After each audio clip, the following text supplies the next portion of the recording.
Texas Congressman Ronny Jackson joins me now. Sir, it's good to have you on the show. You know, Biden hasn't denied anything so far. We know he took classified documents. We know some were top secret. He wasn't president when it happened, so he couldn't have declassified them. So it seems like it's a fairly slam dunk case.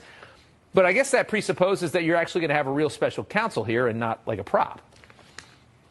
Absolutely, Robin. Like you said, you know, you make a great case that this guy was involved in the Steele dossier, and you know he worked for other people that I no longer trust that were also in the Trump administration. He worked for Rod Rosenstein. He worked for current director of the FBI, who was the deputy attorney general at the time. He worked for Christopher Wray, who's the current director of the FBI, and God knows I don't trust that guy anymore.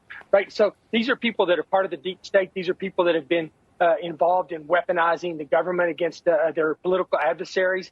And this guy's coming from that background. So I'm not willing to give this guy the benefit of the doubt right now. I think you're probably right. I think there's a reason that they picked this guy. And, you know, it's somebody that they think that, you know, will give them the outcome that they ultimately want.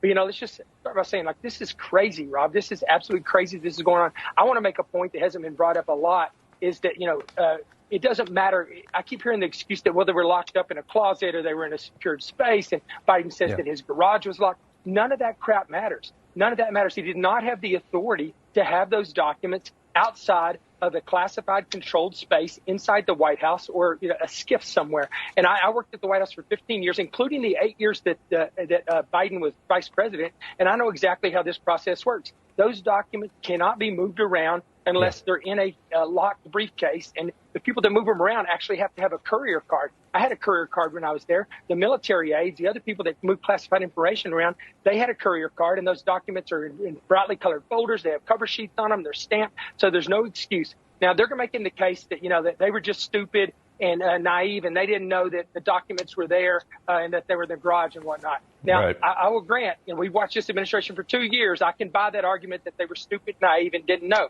But that does not make it okay. If those documents were found in my garage and I told them that one of my staff members or something put them there without my knowledge, that would mean nothing to these people. I would still be responsible for it. He's responsible for it. And Congressman, you know, we know that it's classified documents. I think to most people at home that have never worked in Washington, that doesn't necessarily mean a lot. I think the context of what the documents were is so critically important here. And we don't know a lot, but we do know that he took documents about Iran and he took documents about Ukraine.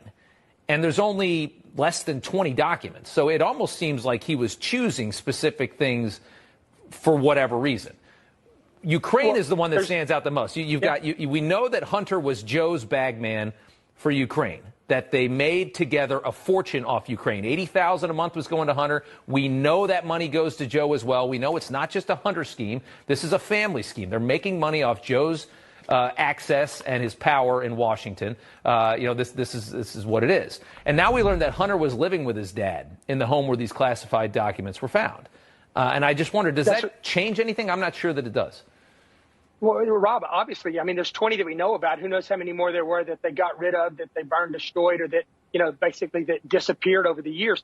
Those documents were there for 6 years since he left. And I'll just make a point to say that he only had Secret Service protection. Vice President only gets Secret Service protection for 6 months after the end of the administration. And then he didn't pick up Secret Service protection again until he started running for president again, which was, you know, less than 2 years before he was elected. So there was a period of time, 18 to 24 months, probably closer to 24 months, where he had no Secret Service protection. So that was just a normal person's garage. That was also the time where it was listed on Hunter Biden's driver's license as being his home. So he was in and out of there all the time. So who knows what happened to these documents? Who knows how many of these things Hunter and Hunter's friends and his, you know, his business partners overseas that are our adversaries right now had access to. This is a huge deal. This is nothing compared to what happened to President Trump, because President Trump had the authority to take those documents and review them before they were being archived, because he left as the president of the United States, not the vice president.